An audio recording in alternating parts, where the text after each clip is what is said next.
San Esteban. Después vi gente inflamada en ira, con piedras matar a un jovencito, unidos en un solo y fuerte grito: mátalo, mátalo, mátalo. Y lo veía inclinarse, por la muerte que ya le pesaba, hacia la tierra, mas con los ojos siempre al cielo alzados, orando al alto Sire entre tanta guerra, que perdonase a sus perseguidores con aquel semblante que a piedad lleva.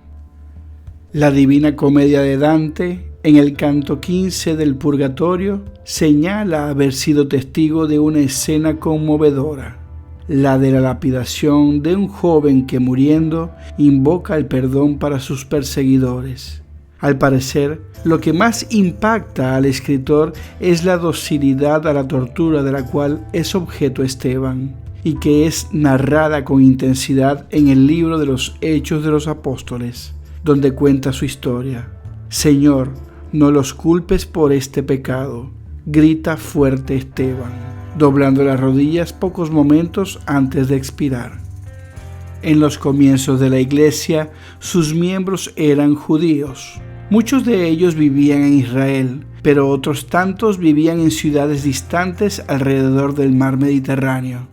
Estos eran conocidos como judíos helenistas, y era común que muchos de ellos migraran a Jerusalén. De hecho, el nombre de Estéfanos es griego y sugiere que San Esteban fue uno de esos judíos helenistas. Por esos tiempos, en Jerusalén hubo una protesta de pobres y viudas de estos judíos helenistas, debido a que en la distribución de las ayudas de alimentos se les daba más preferencia a los que eran nacidos en Israel que a ellos. Los 12 apóstoles pidieron a los creyentes que eligieran por voto popular a 7 hombres de reconocida rectitud de comportamiento, para que se encargaran de la repartición de las ayudas a estos infortunados. Y entre los elegidos resultó ser Esteban uno de ellos. Fueron presentados a los apóstoles y luego de algunos rituales quedaron ordenados de diáconos. El ministerio de Esteban como diácono parece haberse ejercido principalmente entre estos judíos extranjeros, con los que los apóstoles estaban al principio menos familiarizados. Esteban era destacadamente idóneo para este trabajo. Sus facultades y carácter eran el mejor indicador. La Iglesia, al escogerlo para diácono, le había reconocido públicamente como un hombre de mucha espiritualidad, gran sentido de la moral y la justicia y profundamente sabio. Se decía de él que tenía unos recursos oratorios destacados y una lógica impecable. Aún así, no pudo someter a sus opositores. Para estos, el enérgico predicador se iba a convertir pronto, fatalmente, en un enemigo. El conflicto estalló cuando los más recelosos de las sinagogas, que habían retado a Esteban a un debate, salieron completamente desconcertados. El orgullo herido inflamó tanto su odio que sobornaron a falsos testigos para que declararan que le habían oído pronunciar palabras blasfemas contra Moisés y contra Dios. Ninguna acusación podía ser más apta para excitar a la turba. La ira de los ancianos y los escribas ya había sido encendida por los primeros informes de la predicación de los apóstoles. Esteban fue detenido y violentamente arrastrado ante el Sanedrín, donde fue acusado de decir que Jesús, ese nazareno, destruiría este lugar y cambiaría las costumbres que Moisés nos ha transmitido. Es probable que Esteban sí había generado con su lenguaje alguna base para la acusación, pues mencionaba a Jesús prediciendo la destrucción del templo y condenando las opresivas tradiciones que acompañaban a la ley. Además, acostumbraba a repetir la aseveración de los apóstoles de que no hay salvación en ningún otro, refiriéndose a Jesús. No obstante, a pesar de las acusaciones y el ataque directo a su persona de parte de los jerarcas judíos, Esteban se mostraba inalterable y sereno. La respuesta del diácono fue una profunda relación de las misericordias de Dios hacia Israel durante su larga historia y de la ingratitud con que, durante todo el tiempo, Israel correspondió a esas misericordias.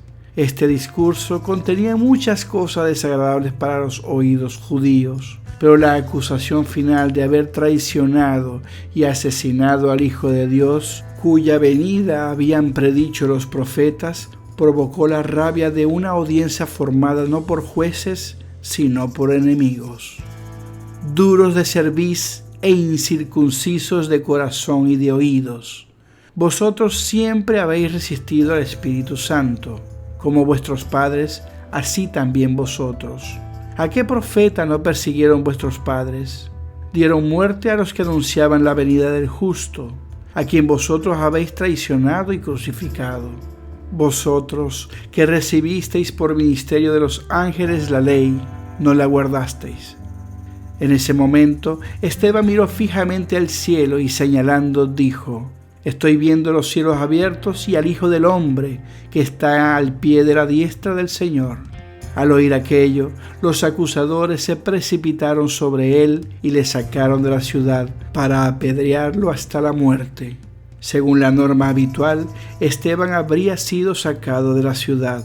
La costumbre exigía que las personas que iban a ser lapidadas fueran colocadas en una elevación del terreno desde donde, con las manos atadas, serían luego arrojados abajo.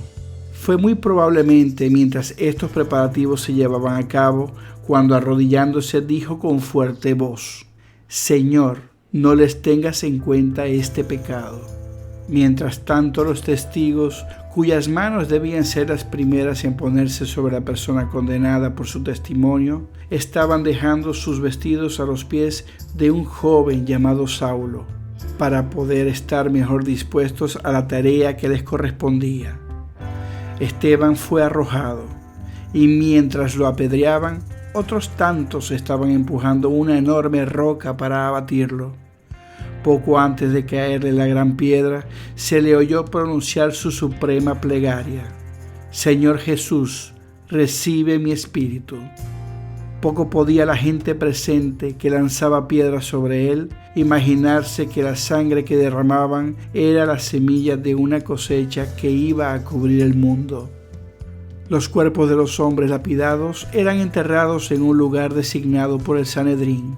Sin embargo, en la narración de los hechos señala que hombres piadosos sepultaron a Esteban e hicieron gran duelo por él. Durante siglos, la ubicación de la tumba de Esteban estuvo perdida, hasta que en el año 415 un sacerdote descubrió el cuerpo al norte de Jerusalén. Las reliquias fueron exhumadas y llevadas primero a la iglesia de Monte Sión, luego en el 460 a la basílica erigida junto a la puerta de Damasco, en el lugar donde tuvo lugar la lapidación. Esteban oró con las palabras que hacen eco a las de Jesús mismo en la cruz. Jesús oró: Padre, perdónalos porque no saben lo que hacen. Esteban dice: Señor, recibe mi espíritu y no tomes este pecado en contra de ellos. Por cruel que sea, la sangre de los mártires es la semilla de la iglesia. Cuando ella sufre de esta manera, siempre crece inmensamente. De la sangre de Esteban vino la conversión de Saulo. Por la muerte de este primer mártir fueron traídos a la iglesia el corazón y el alma de este poderoso apóstol de los gentiles, el apóstol Pablo, quien nunca se olvidó de esta escena, pues quedó perennemente grabada en su memoria. San Esteban murió en el año 34 y es patrono de los cuidadores de caballos, los trabajadores de la construcción y protector de una buena muerte. La Iglesia Católica festeja su día el 26 de diciembre, inmediatamente después de la Navidad, en reconocimiento por haber sido el primero en derramar su sangre por proclamar su fe en Jesucristo.